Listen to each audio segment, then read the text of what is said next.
Bonjour, Amazon Nomad listeners. Welcome to the show where we talk about different things regarding Amazon selling, entrepreneurship, and a bit about travel as well sometimes. So I'm with my lovely co-hosts, Thomas and Gavin, and today we're going to talk about cashback, cash flow, capital, and coaching, the 4 big C's, which I'm quite excited to chat about. Who would like to begin? Where would you like to begin? Should we do cashback, Gavin? Go. Okay. Give us the goods. Okay, so first things first, this Black Friday week cashback is absolutely mental. We must have got like up to 1 to 1.5k value of cashback during this week. It's like everywhere for shoes is between 10 and 15% cashback. It's just insane. So I've been racking up tons of Amex points with Rakuten, and top cashback has gone off the walls too. So for shoes, Black Friday is pretty good. What do we want to talk about specifically about cashback though? Like, what about why? Why is it so good? What have you done? Tell me about the tips and tricks. I mean, let me put it this way. I don't know what my cashback is. Total cashback. Like, should we say last week, on Friday alone, we spent $3,500. Not much. I think we ran out of cash, but we made $90 of cash back, which is like, nah, that's pretty bad. That's pretty abysmal. So my question, and so that's US, and by the way, the US does really well. Let me put it another way. In the UK, we spent 44,000 last week. Significantly more money. Again, we ran out, but this time they said we're going to make £1,400 cash back committed across the week. So happy with that, but still, I think you might, I don't know, percentage-wise, what's that? 2-3%. That's not too bad, but I think given like in the UK maybe, but I think we should probably be getting, I think a couple of thousand. So what top tips can you recommend? Well, let's be real. I think 2-3% top cashback or cashback in general during Black Friday is not great.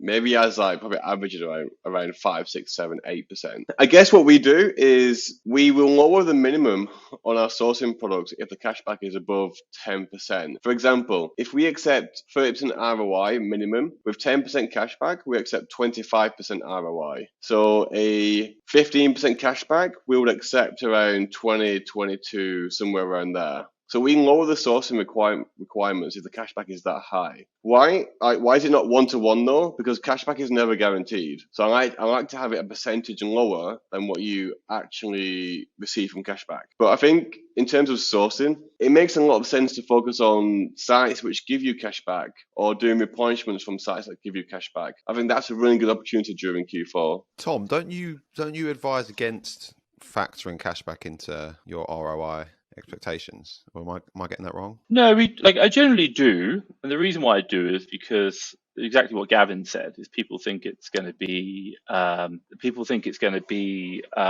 do you call it? It's like oh, I'm willing to lose money on the profit because I'm making the cash back, and it's like the cashback's not guaranteed, and the problem comes is that we see it a lot of times the cashback doesn't come in. So like really at a fundamental level is that the way the way I try and recommend to people is the cashback should be Brucey bonus as opposed to the like part of the equation. Now in Gavin's situation, and the reason is most people we try and talk to kind of getting started, but once you kind of really understand like certain suppliers track really well, certain things work, you can start to become a lot more lax with that kind of like mentality and use it a lot more consideration. So like Gavin obviously knows his business really well, he knows where he's getting his cash back, and obviously he knows, by the way, he's being considerate, but he said I'm not expecting it to be part of the equation, but I am willing to take a lower amount of profit but it isn't a 1-to-1 relationship, he said. So I think that's a really important distinction. But I think if anyone's starting out, you should probably I think if we take Gavin's kind of comments or what I said originally to the extreme, is that what you shouldn't be doing is buying products that don't make any money and only trying to make money on the cashback. That's called a recipe for disaster. What Gavin's doing is making profitable products to start with, but he's willing to take a little bit less profit because he's saying, I think I'll get some cashback as well. But he's actually probably going to make more because he's now only factoring not a 1-to-1 relationship now. Hope that makes sense. In the USA, cashback tracks so much quicker. We get our money back within like 3 to 4 weeks most times, which I think is just absolutely insane. It's like websites like Puma and some other shoe websites give you your money back so quick. I guess they must know that we're resellers or we're buying so many units, and maybe Top Cashback may recognize that and then give us money back quicker. I'm not sure they do. Have you got that message from Top Cashback going, you're buying so much, we just want to say thank you, please get in contact with our VIP team to see how we can help you even more? Yeah, I ignored that. I didn't want to get banned. Me too, but apparently it's fine. But they don't. They just all they want to do is make sure you're not scamming people. Like if you're doing legit, like they're fine. But as long as you're not scamming. Yeah, people, why would they care? Because you're using their service and no, a lot do care. You're making their money. Yeah, they do. Really? Complete Savings, for example, a good Oh, example. Complete Savings. Yeah, I remember that. I think Quidco cares as well to an extent. I could be wrong. That's weird that Top Cashback don't then. But I think they have contracts, right, with Completely going these back on what you said. websites. Would they not have contracts right. with the websites? Yeah, I think you're saying Top Cashback's terms and conditions not for business purposes. Right. Okay. Because obviously that's what we get. Yeah. Yeah. I mean, we buy most of a lot of our books on Amazon, so there's never a cashback deal on Amazon. So we kind of don't really enjoy any of the cashback benefits that you guys do. There's a good Amazon credit card that you can get. Amazon credit card is like between 3 and 5% cashback. Why don't you do that? You only get points though for Amazon, don't you? You can spend it back on Amazon, which kind of helps your P&L. Is that what it is? Because I wasn't sure if that's a credit card that you need to have a credit history in the US for. I wasn't sure. You can use your UK credit. You might be able to use your UK credit history to get that card. I'll give it a go. Okay. Yeah, I will give that a go. And also, I didn't know how recent this was, but I got an email from Wise saying that all spend on their business debit cards, you get 1% cashback on. Like all spend. That's pretty cool, isn't it? I know we spend on Amex, but it's great. But the only problem you get, because we've had it where we've used like Mercury and Wise, is whenever something goes wrong, i.e. missed deliveries, bad products, theft, for example, you have to go through what's known as you don't have credit card protection. You have what's known as Visa's protection, which is okay, but it's a lot longer, it's a lot slower process. You don't get the money straight back. You've got to hold on to it. So like if you are going to use it, my real recommendation is that you create lots of virtual cards and have very low limits, so that if someone were to accidentally steal your card and do fraud, which is quite relevant, what happens a lot in the US, is the fact that they're only going to be able to spend a couple of thousand before the card maxes out. You spot it. Not, I've had it in the UK where on Amex we've had, I think it was 11,000 spent in one go, but because it was Amex we didn't care. Next day we got the money back. I will say though, with Wise, I got my money back once my card was scammed in like 3 or 4 days. It was actually pretty quick. But I think maybe Wise cares more if you're, I don't know, it's like if you're a big customer to them, do they give you more attention? Maybe. Or is it higher monetary value? I found the customer service not that good there. It's quite slow. Really? With Wise. Maybe I just got lucky. Yeah, they've always taken a long time to reply to my emails, and then the chat service is not very good either, even though I like it overall. Should we move on to Capital? If we're talking about customer service. Yes, let's do it. Yeah, go for Capital, Tom. No. So obviously I got my Amazon loan. We got accepted, which it wasn't much. It was like 350,000. We'd already had it was actually 320. We got so the one before was 680,000. We didn't take it all. And our sales have gone down because we haven't been buying as much. We had so much money sat in the bank. So they offered us another lower one. By the way, when we hit the 680, we applied for half of it. And then they inquired why our sales have been declined for like 2 months. I had to write them a nice long message. And obviously told them a very good reason why they were down and why they would go back up again. And they said, okay, we'll accept your reasoning and put you through. And then we got another offer that was like a week ago, 320,000. We took 360 originally, we got 320, so we re-loaned it, and we got another 90k out of it, which is quite good. But we just run out of cash, and it's good because when we took the original loan of 360 or whatever it was, we had so much money sat in the bank we couldn't use it. We're only now actually using it because we've now got our team in the right way. Before we had a lot of upset and it wasn't spending right. So Capital from my side is quite happy, but I'm very interested to hear about Gavin's Capital experience. I've had a lot of ups and downs recently, man. Oh my god. So as you all know, I had 31k go missing with Payoneer.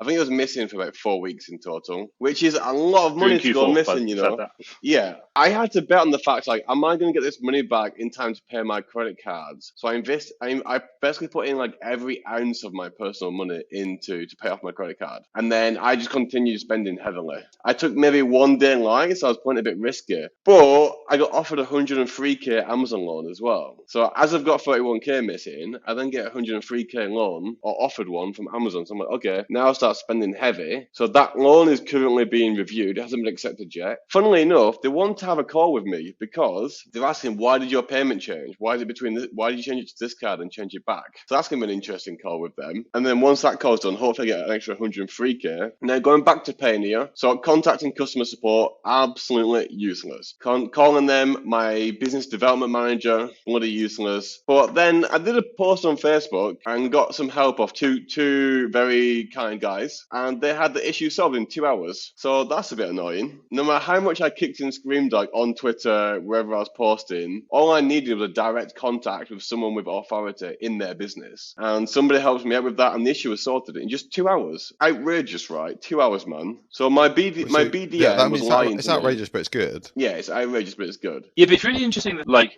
you've tried to get in contact with them numerous times over a, should we say, 3-week period, and they couldn't do anything. And then you went social, and someone on social managed to get in contact with someone else who obviously does work for the company, because obviously, you know, by the way, I'm guessing inside the company they have an internal directory. They can just look up the person and say, hey, this customer's having a real problem. Any chance we can help them out? It's been a long time right now.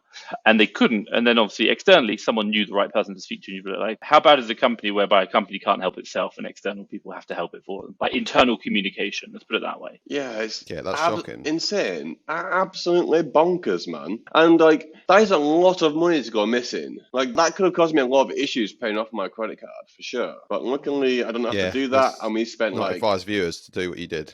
Yeah, I probably took it more on the risky side. We went light on the buy-in for like 2 days. But then once the Amazon loan, I saw on the Amazon loan, I was like, team go wild. It's fine. We'll work it out. But the thing is, Seth, what I did was I went light until I could have just the right amount of money to pay off my credit card bill. So my credit card bill is paid off. So I could run this credit card up to like 40, 50, 60K and then stop sourcing and not have to pay it off until like January sometime. Because last week, weren't you concerned? We were chatting last week and you were concerned about whether you were going to take the loan, right? So I assume over the last 7 days you've decided to. Yeah. What made you make that decision? Because you were on the fence, weren't you? Yeah, I was just on the fence because the interest rate is so high. It's like $6,000 payback. But then I was thinking about it. How much is it? I'll get more from $6,000 you pay back. What's the percentage, sorry? 13% APR. So what's Payoneer? Payoneer was fixed percent, 5%, with 30% rebate, they said. It was only a 3-month loan. I have to do the 3-month loan so I can get the bigger loans. Yeah, but was it 3 months? What's the APR? Because you'll see this quite regularly. They'll show you, it's 5% for 3 months. Cool. Well, that's 20% a year. APR of 20%, not APR. The APR would have been nasty. Bigger loans have much lower APR, but you have to do the small ones to get the big ones. So I'm happy with the Amazon loan. Why you're gone. I didn't get the loans offered at the same time, though. I was offered the Payoneer loan way before the Amazon loan came through. Okay. But I see what you're saying in terms of like, why was I cautious about the APR when the Payoneer one is just as high, if not higher? That doesn't make sense. Yeah. I guess like Amazon's forcing me into taking Amazon will only let me take a loan that's above $100,000. Payoneer, I was going to say could you not take a part loan? No, it was like 100K. The minimum on my loan offered was 100K. Okay. Which I find pretty weird. They won't let me take anything less. It was 100K or maximum 103K. But now, like, I think we're pretty good to spend it, which is keep building the team. And this forces me into a more uncomfortable position because I now have an extra 150 grand to spend on stock, basically. So I think that's very good. But Payoneer, absolute bloody ball ache to deal with. I'll definitely question for you. Yeah. I'll definitely recommend people to be cautious about using them, but like the guys who help me say it's not what you know, it's who you know. It's completely correct. If you can get in touch with the right people when you have issues, it can be solved. But the fact that their own customer service is completely inept is pretty bad. I was actually told that their customer service is like outsourced to people in India or other countries who have like going to like university. So you're dealing with people who are dealing with your issue and they got a part-time job. It's their part-time job rather than a full-time job. So how did you actually find the higher ups? Because did you? So somebody just reached out to me on Facebook saying I can help. 2 people reached out saying I can help. What, did you just post in some groups? Yeah, in Vlad's group. Yeah, I posted in Vlad's group. Okay. And then 2 people reached out. I was like, I can help. Give me your customer ID. Tell me what the issue is. I'll tell my guy to go fix it. 2 hours later, it was fixed. It's so absurd. It's probably because they've got obviously they're dealing with you have account managers because they use their big players. Yeah. Power of networking and Facebook groups. It is. It really need to know. It's really interesting. Who you know, like your network is your net worth. And like, what surprised me actually, I've done multiple posts about this on Twitter, but no one at Twitter had the connections, or no one reached out to me that had connections. So it's like, is that because Twitter's a different community? Yeah, I think so. But Twitter's the only social media platform where you can contact anyone. Yeah, you can DM like Barack Obama. So couldn't you just like try to it goes DM into spam. the CEO or something? Oh, does it? Okay, yeah. It goes into like request box. Yeah, I don't use Twitter enough to know. The one thing which I'm trying to understand is like what Gavin's saying. Is it the case that within the Amazon community, and maybe within Gavin's own network, but I like to think, you've got like 3,500 Twitter followers. You're pretty big on Twitter. I'd say 7. That's your main network. 7, sorry. I'm getting it wrong. 7. Get it right, Tom. But you're pretty, you're well connected on that network. Is the fact that, is it the case that, I'm not saying that, like, I'm kind of thinking, like, are there bigger sellers who use Facebook and Instagram versus Twitter or more connected? But then that's only one small example. But then That also is it what could I just was be your thinking network. too. Yeah, maybe the community on Twitter is smaller, but there is like so many people in Facebook groups. There's so many people who do Amazon in Facebook groups. When I look at like really high level guys, they're not on Twitter. Yeah, That's interesting though, because 9 figure that I know, they're not on Twitter. those are the ones that obviously don't care about social media, though. You're talking about, you mean? Yeah. They're not like influencers. They don't have a personal brand. No, or anything, you know mean? them. You'll see them. You'll see them around. Like I've seen, I've connected quite a lot of them. Actually, a lot of people who I've met. But like, I'm just thinking about like now, like the people that I know who are 8 and 9 figure sellers, I will generally see them on Instagram and sometimes Facebook. It's good. that's interesting. I think Twitter, Amazon is quite new. It's only like boomed over the last 2 years. Is it transitioned from the crypto space? So it's been a combination of crypto and sports betting people, Okay. and then there's just more and more people like getting involved. So it's a bit of a community now, but it's definitely way smaller than Facebook. Yeah, if you look at global reach, Facebook's obviously the biggest one. Yeah. But yeah, it's just interesting. Look, nothing against Twitter. I think it's amazing and fascinating what it can do. And I think with Elon Musk in charge, it's going to change quite dramatically and obviously get better. He recently shared his slides if you want to know about where he's taking it. So, but it's just kind of that reflection about like Gavin had a problem. He went to his network, didn't work, went to a different network on Facebook and immediately got an answer. And it was kind of like, and it made me think about like when I see that, and by the way, what it is, it's probably going to be the people who reached out to you. They're probably the much bigger sellers because they have the connections because they're dealing with them. Yeah. So yeah, interesting. Top tip there. Gavin, have you thought about what Elon Musk's, like the consequences of him taking over Twitter is going to do to your brand on Twitter? Have you thought about that at all? He wants to add monetization, right? So in my head, it only benefits me. Like it just means I'm well positioned as Twitter grows. If Twitter's going to grow, then it only benefits me. Now, I don't have a brand on Facebook, but I'm still slightly well known on Facebook. I'm still known. But yeah, I think Musk taking over Twitter is positive, but in reality, I have no idea. But if it grows, it works well for me. Like, is it going to shrink? I don't know. Twitter's huge, man. What's interesting is that Elon Musk fired like 75% of his team, and it still runs perfectly fine. So let's just wait and see what happens. There's probably we know. Yeah. Yeah, exactly. It's probably going to be a backlash at some point, you would have thought, or like massive machines take a long time to. I do see though. It's like a plane in motion, right? It's going so fast, like it's going to glide for a while. But I've seen like somebody like posts on Twitter about what it was like working pre Elon Musk at Twitter, and it looks like people just do no work. It's like take breaks, like yoga rooms. You get wine on tap. Who has wine on tap? Not even WeWork does wine on tap. It does have seltzer though, hard seltzer. What's that? Salsa. Seltzer, hard seltzer. It's just like fizzy, watery, sparkling water vodka. Okay. But what was I going to say? That article that you saw that on though, that could just be written by some pro Musk person.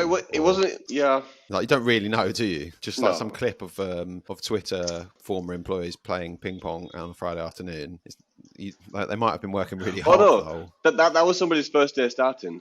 Some girl was recording her first day at Twitter. Right, okay. No, it should be like introductions. You shouldn't just be like getting drunk and just doing yoga meditations and stuff. Like what? Like orienteering, for a new company starter. But yeah, I have no idea which direction Twitter's going. I think it'd be better. Yeah, I think it'd be better. If anything, Elon wants to get an ROI on his investment, won't he? So like he's going to really try and grow that as much as possible. They're going to go. If you looked at his slides, what's he doing? He's doing video. So you're going to get video is a big part of it. It's going to be because it's the only one you don't have video right now, and that's a massive area. By the way, I'm just Twitter 2.0. What has he said? Advertising is entertainment, video, encrypted DMs, long form tweets, and relaunch of the blue verified. 4 slides. What did you say? Advertising is entertainment. Advertising as entertainment. Oh, as entertainment. I quite like that. The sound of that. Yeah. Good ads. I think it would do a lot more on like retargeting, because Facebook's retargeting is like really good, and they do the pixel data, whereas like you can't. It's a lot more challenging right now. There's so much opportunity in that, and people will pay money for that. True. And shall we move on to cash flow? Tom, I assume you want to talk about cash flow. So if you want to know, I'm going to tell you a story. It's quite a funny one, but I think it's quite interesting because it's a mess up in my own business. And I think it's really important to talk about them. I'll make a video about it, but I'll do that next week. So today is Sunday.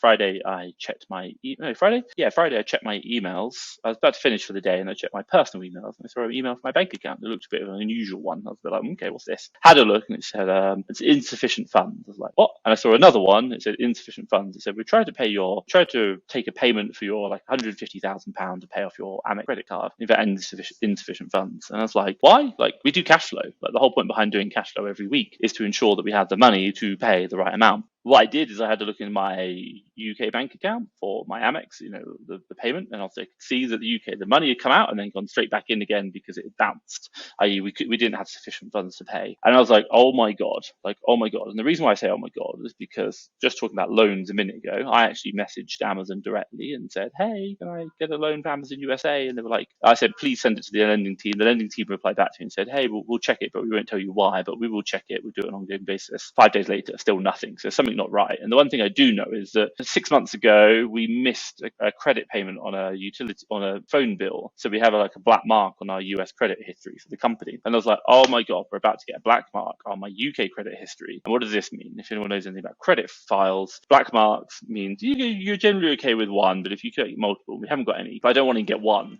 don't risk it. So if you get black marks, you get reduced loans, you get credit card problems, you get, capital, getting risk is a problem. So I was like, what the hell? Why have we not been able to pay this? What's going on? And I looked back at my cash flow.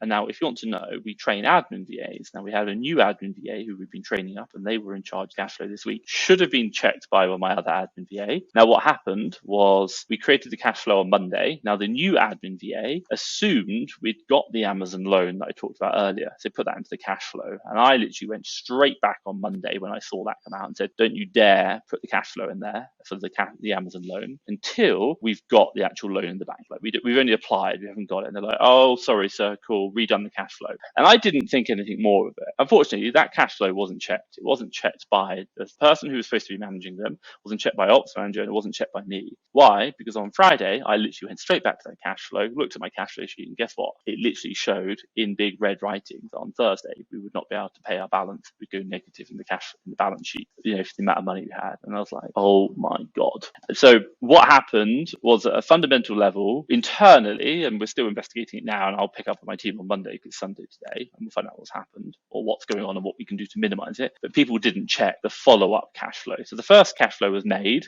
looked great because it looked like we're going to have an Amazon loan, voila. But then because we didn't actually have the Amazon loan, obviously they redid it, and then no one checked the follow-up. So two things which I'm going to do going forward. Number one, I'm going to put it in their contracts. They have to check it. And then number two, we'll put it as this is a serious offence to allow this to happen. She say, like, if this goes in, this is, potentially there's a risk of putting you on final written warning for this. If you allow the business to go into negative cash flow as an admin VA, that's a problem. I will kind of get that clarified next week when we go through the whole process, but obviously investigating why. But I think it's really important. Number one is check your cash flow. Number two is the fact that unless you've got the money in the bank, you don't actually do it. And then number three, triple check your cash flow. Have multiple people check it and use that cash flow sheet. Because by the way, the sheet worked perfectly. It literally told us it was red. It was like, you are not going to have enough money, and that was fine. And that's my cash flow sheet that I use. But actually, you've got to do the process, and we didn't do the process, so we failed in that internally. Now, the other thing we might ask is, did we get a red mark? Well, interesting enough, from an Amex perspective, I got in contact with them. They were like, don't worry, we'll take the payment again from you. We'll try again in 5 days. I was like, I don't really care about the payment. What I care about is the black mark on my credit file. They were like, let me find out. So they went away. Like 10 minutes later, they came back on the chat support and they said, look, don't worry, because my payment was due to be taken on the 29th. So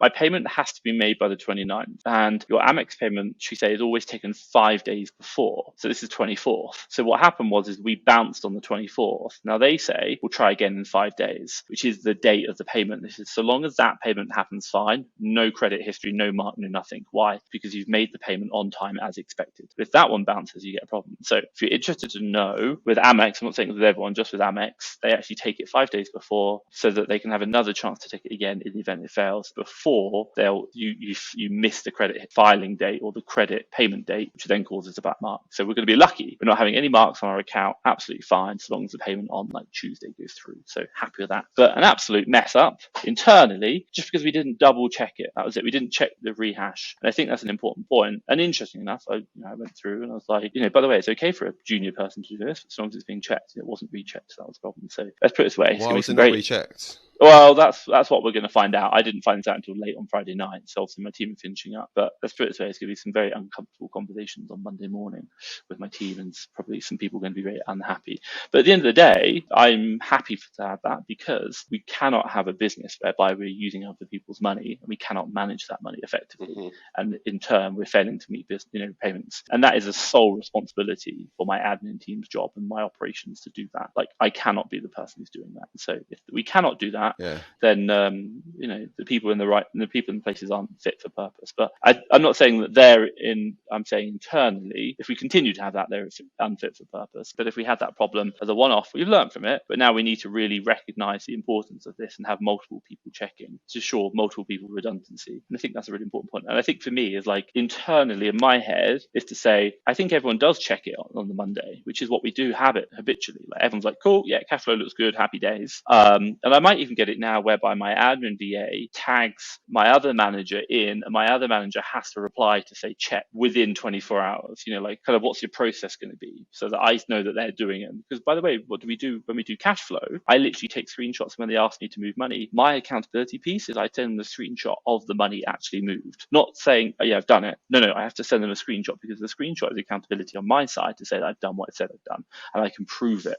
And we want that proof, because how many times if you think you've made a payment and accidentally you didn't click the final button and the payment didn't actually happen? So that's the kind of evidence we do. So I think for my side is, number one, we'll get the admin views to tag the person in it, which they're doing already, but there's no kind of like secondary accountability to say, yes, I've checked it. And then the second one is, in my head, I need to do something internally. It was like, when the first cash flow goes wrong and the check needs to be made, like, I'm just going to remind myself to say, triple check that second update, because that's when things go wrong. It came out of the normal habitual routine. Make sense?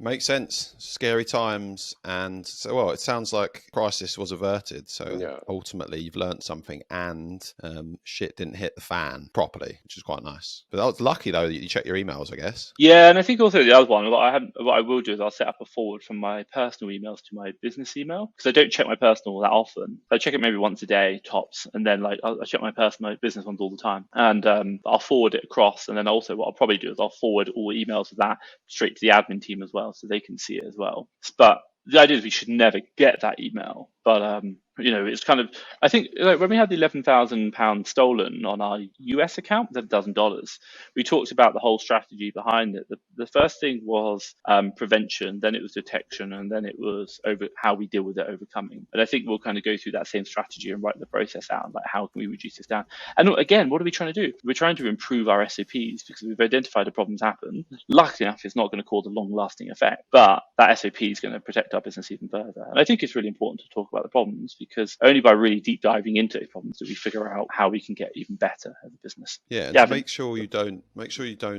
miss those sort of emails. Can't you set up, say, persistent notifications on either your laptop or your phone or on Chrome to make sure from certain addresses, like something like that? Yeah, and interesting, if you want to know what the UK banks, I don't have it in the UK, in the US, but in the UK banks, they will try and take the money again 3 hours later. So you can, like, they'll take the same direct debit payment twice in one day. So if you miss it once, they'll try and redo it again. So you are right, like, definitely. But I like to give you an idea, like, I'm a big believer in time boxing. I like, my phone isn't even like, there's no signal, there's no notifications, nothing. I have everything turned off. Yeah, like, I think that's really good, because I don't want them, but so I have to go check. So there's a balance, isn't there? But it might be the case that we set up some kind of auto forward where it goes into my Slack, and then my Slack will be like, these are warning messages. So we could do something about that. But yeah, the latest Mac update is actually really good for notifications, because they sit at the bottom of your screen, but you only notice them if you like make an effort. Yeah, exactly. If you like thumb the screen out, which I think is really nice, because when it hits, it's just not good for your brain, is it? Especially if you wake up in the morning, the first thing you look at is just a load of notifications. It's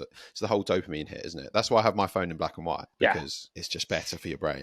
I want the hits when I want them, not I want to control the hits, not the hits come to me. Yeah, hence exactly. Why everything's it's not off. bad. It's not bad. It's just exactly as you say, you want to choose when you are receiving them. Thoughts, Gavin, before you fall asleep? Definitely very interesting. And what popped into my mind is, like, people think bigger sellers don't have problems. We just have much bigger problems that need to be resolved, that have like high monetary costs. And all businesses just like, it's just solutions. We're just constantly problem solving, and that is business in itself. Can I just go on a very small side tangent just because it's not really on the 4Cs, but it's something that Okay. came up this week. Kind of annoyed me a bit. So because we've moved Prep Centre, two things happened that I just totally just forgot about. Was one of them was that we started paying sales tax because this Prep Centre is in a sales tax state. So we were obviously paying an extra 5 to whatever % on our purchases. And also because we changed address, some of our books went to our old Prep Centre. So like two screw ups really, because my team didn't look at the new address, or they chose the old one. And also not one of 9 people could have told me that, oh, by the way, Seth, why are we paying sales tax on our books now? Not one person over like a week or two thought to maybe DM me or put something in our group chat saying, oh, by the way, why are we paying sales tax on Amazon when we weren't 2 weeks ago? Is You that can get rid of that. because I was quite angry about that because I was like, how could no one pick it up and message me? Not one person. So but obviously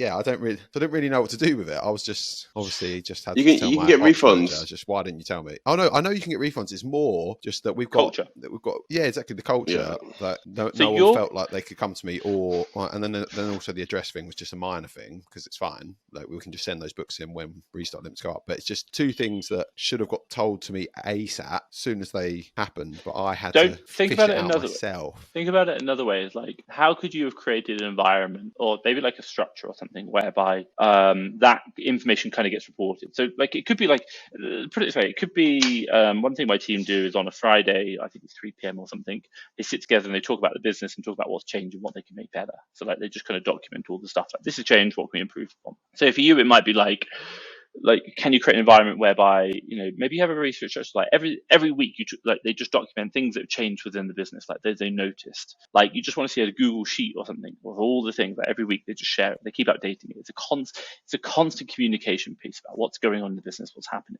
Again, what you're not looking at is you're not looking at solving this exact problem. What you're looking at is trying to create a system or a process within your business whereby this problem would have been identified, but also by identifying this problem, not specifically, but this problem would have been identified through that process, you will also start to notice other things because there's stuff you don't know right now. I promise you that, because you didn't know this at the time. I would really be looking at that. And the question I would go back to your team, have a conversation, be like, guys, hey, I noticed this happened. Like, no one noticed it. Can I ask, like, why? What happened? And again, ask them like, oh, I thought you were going to do it, or I thought this. You want to listen to their language. And then what you want to do is to build, okay, cool, going forward. And then you might go back round the team, is to say, if you were to tell me, if there was something we could do internally which would have made you tell me this, what would it have been? And what process is that? Like, what question could I have asked that would have spotted this? And it can't be has the sales tax gone up question, because that's too specific. What general question could we ask weekly that would have made you respond to this? It could just be even like you have a Google form where it's like, tell me 5 things that changed this week. Tell me 5 more costs that you've done in my 4 thing. And everyone fills it out at the end of the week or midweek or whatever. And they just jot down notes. And then it's just a feed which comes in on Google Slack something,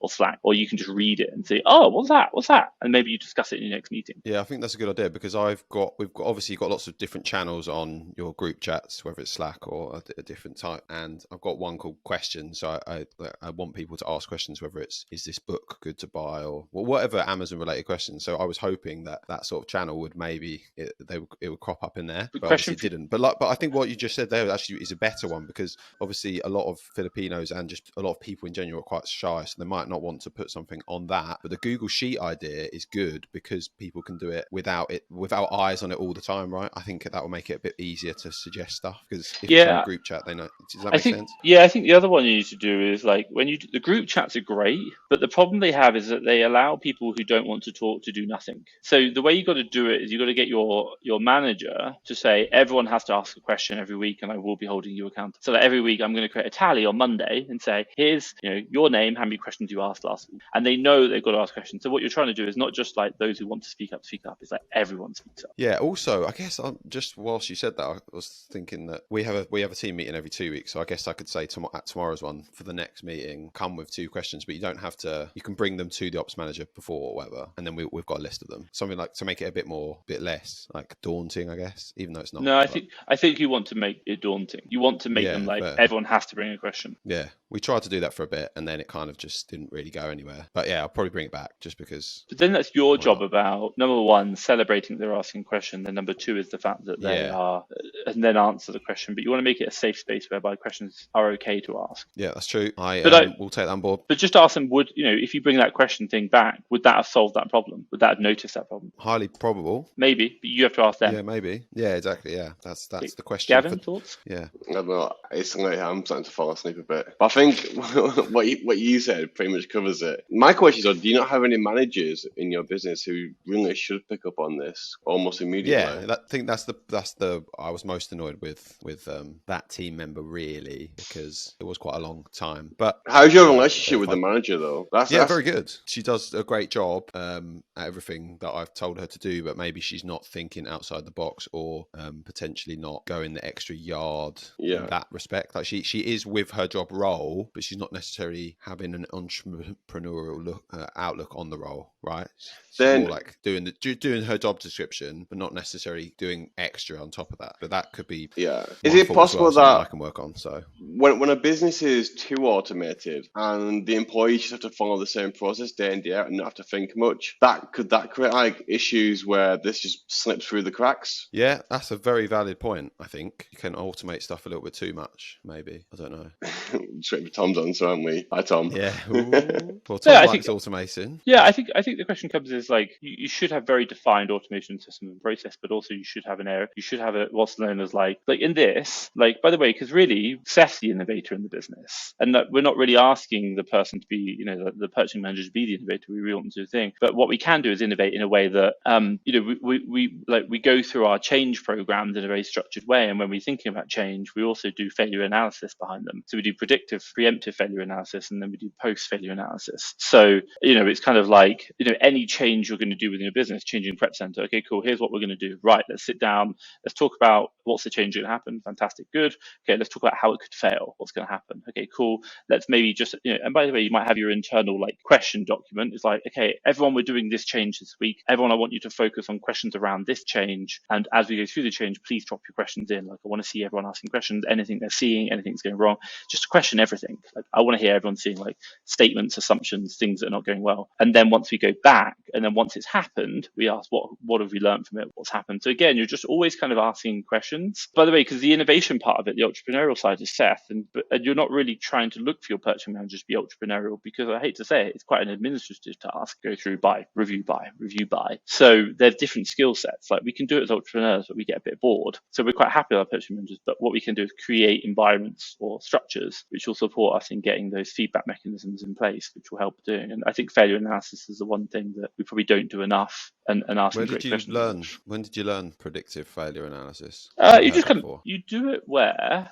because there's two things. Like, failure analysis is a really common one in like leadership and management, but the other one is like the 11th man principle. So you have, I think the 11th man principle is whereby, you always have someone in your team who's arguing the complete opposite of what everyone's saying. So they're like the annoying person, like, hey, we think about going to a new prep center. So someone in your team, preferably someone more senior, maybe your purchasing manager, their job is to say this is the worst thing ever, improve it. So they've got to find all the arguments why it's bad. And maybe that's part of your analysis process when you're making that change. And then that's going to help bring out the problems. Makes sense. I think because we've been going 45 minutes, we should save coach until next week. What do you say, chaps? Fine. Perfect. Gavin? Gavin, you see us out so that you don't fall asleep while. Thanks everybody for listening and tuning into episode 9 of the Amazon Nomads. I can barely speak, I'm so tired. Thank you so much to Seth and Thomas for joining this call. Next week we will talk about to be continued. ... The end. Thank you. Bye. Do we actually have an outro? Do we need a proper outro? We probably should do. No,